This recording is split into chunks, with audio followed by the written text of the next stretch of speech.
Genesis 37. Joseph dreams of greatness. Jacob dwelt in the land of his father's sojournings, in the land of Canaan. This is the history of the family of Jacob. Joseph, being 17 years old, was shepherding the flock with his brothers. He was a lad with the sons of Bilhah and Zilpah, his father's wives, and Joseph brought an ill report of them to their father. Now Israel loved Joseph more than any other of his children, because he was the son of his old age, and he made him a long robe with sleeves. But when his brothers saw that their father loved him more than all his brothers, they hated him, and could not speak peaceably to him. Now Joseph had a dream, and when he told it to his brothers they only hated him the more. He said to them, "Hear this dream which I have dreamed.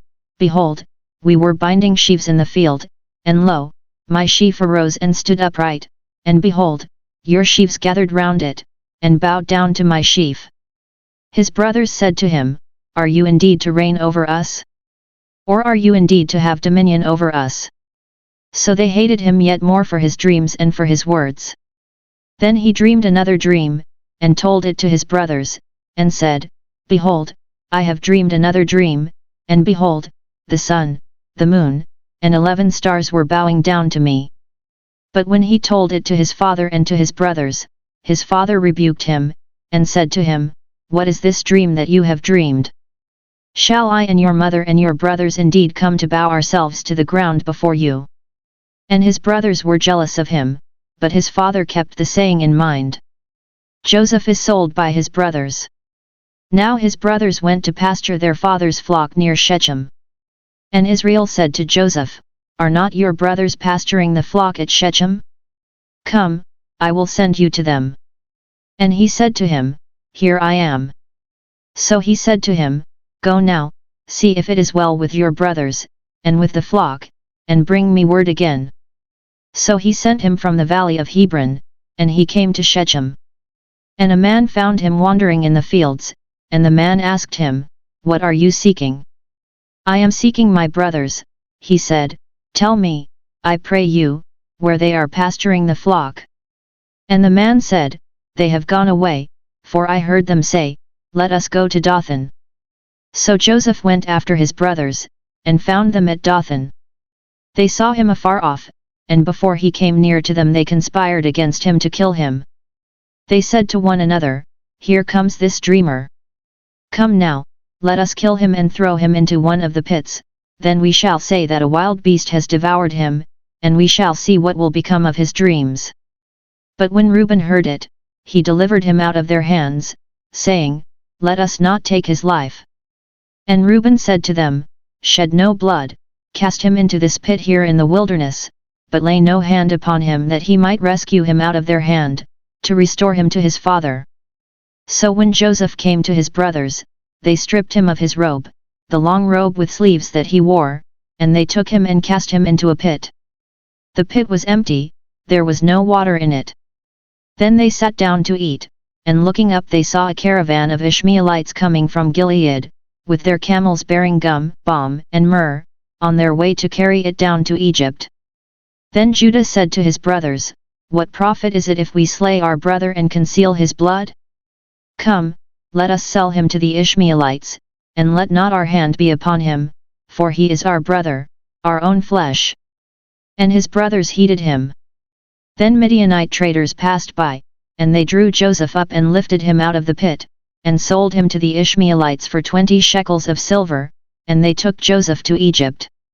When Reuben returned to the pit and saw that Joseph was not in the pit, he rent his clothes and returned to his brothers, and said, "The lad is gone, and I, where shall I go?"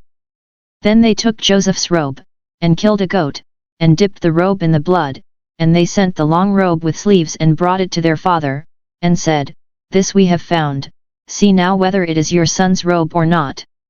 And he recognized it, and said, "It is my son's robe, a wild beast has devoured him, Joseph is without doubt torn to pieces." Then Jacob rent his garments, and put sackcloth upon his loins, and mourned for his son many days. All his sons and all his daughters rose up to comfort him, but he refused to be comforted, and said, "No, I shall go down to Sheol to my son," mourning. Thus his father wept for him. Meanwhile the Midianites had sold him in Egypt to Potiphar, an officer of Pharaoh, the captain of the guard. Genesis 38 Judah and Tamar. It happened at that time that Judah went down from his brothers, and turned into a certain Adullamite, whose name was Hira. There Judah saw the daughter of a certain Canaanite whose name was Shua. He married her and went into her, and she conceived and bore a son, and he called his name Er. Again she conceived and bore a son, and she called his name Onan. Yet again she bore a son, and she called his name Shelah. She was in Chizib when she bore him. And Judah took a wife for Er his firstborn, and her name was Tamar. But Er, Judah's firstborn, was wicked in the sight of the Lord, and the Lord slew him. Then Judah said to Onan, Go into your brother's wife, and perform the duty of a brother-in-law to her, and raise up offspring for your brother. But Onan knew that the offspring would not be his, so when he went into his brother's wife he spilled the semen on the ground, lest he should give offspring to his brother. And what he did was displeasing in the sight of the Lord, and he slew him also. Then Judah said to Tamar his daughter-in-law, Remain a widow in your father's house, till Shelah my son grows up, for he feared that he would die, like his brothers. So Tamar went and dwelt in her father's house. In course of time the wife of Judah, Shua's daughter, died, and when Judah was comforted, he went up to Timnah to his sheep-shearers, he and his friend Hira the Adullamite. And when Tamar was told, Your father-in-law is going up to Timnah to shear his sheep, she put off her widow's garments, and put on a veil, wrapping herself up, and sat at the entrance to Enaim, which is on the road to Timnah, for she saw that Shelah was grown up, and she had not been given to him in marriage. When Judah saw her, he thought her to be a harlot, for she had covered her face. He went over to her at the roadside, and said, Come, let me come into you, for he did not know that she was his daughter-in-law. She said, What will you give me, that you may come into me?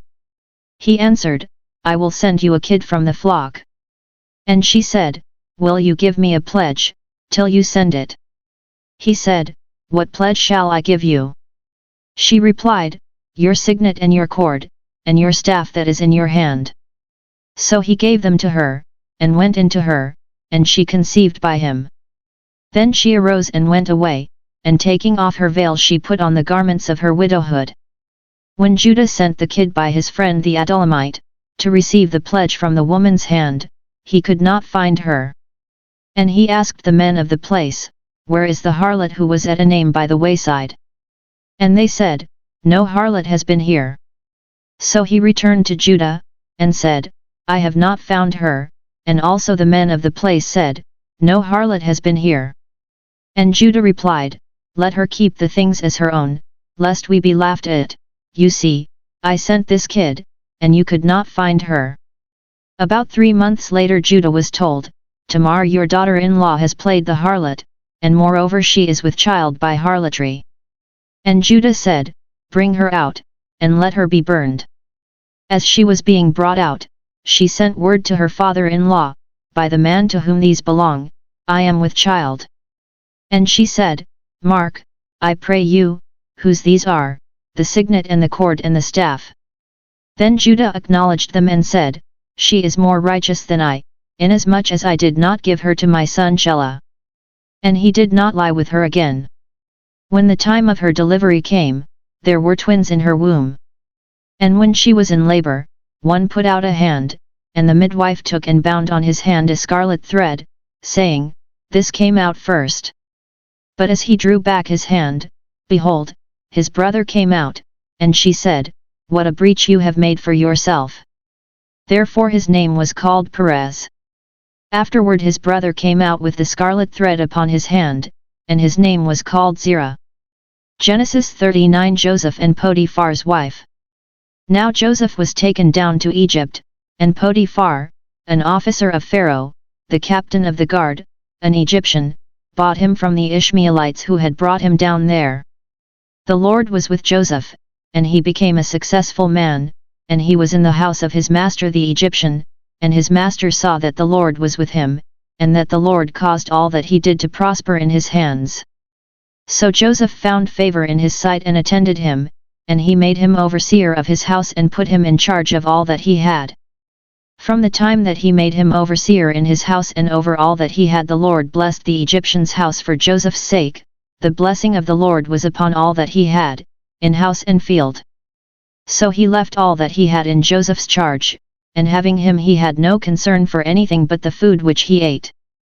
Now Joseph was handsome and good-looking. And after a time his master's wife cast her eyes upon Joseph, and said, "Lie with me." But he refused and said to his master's wife, "Lo, having me my master has no concern about anything in the house, and he has put everything that he has in my hand. He is not greater in this house than I am, nor has he kept back anything from me except yourself, because you are his wife. How then can I do this great wickedness, and sin against God?"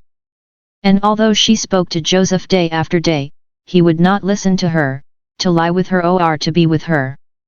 But one day, when he went into the house to do his work and none of the men of the house was there in the house, she caught him by his garment, saying, "Lie with me." But he left his garment in her hand, and fled and got out of the house. And when she saw that he had left his garment in her hand, and had fled out of the house, she called to the men of her household and said to them, "See, he has brought among us a Hebrew to insult us. He came in to me to lie with me, and I cried out with a loud voice, and when he heard that I lifted up my voice and cried, he left his garment with me, and fled and got out of the house." Then she laid up his garment by her until his master came home, and she told him the same story, saying, "The Hebrew servant, whom you have brought among us, came in to me to insult me, but as soon as I lifted up my voice and cried, he left his garment with me, and fled out of the house." When his master heard the words which his wife spoke to him, "This is the way your servant treated me," his anger was kindled. And Joseph's master took him and put him into the prison, the place where the king's prisoners were confined, and he was there in prison. But the Lord was with Joseph and showed him steadfast love, and gave him favor in the sight of the keeper of the prison. And the keeper of the prison committed to Joseph's care all the prisoners who were in the prison, and whatever was done there, he was the doer of it. The keeper of the prison paid no heed to anything that was in Joseph's care, because the Lord was with him, and whatever he did, the Lord made it prosper.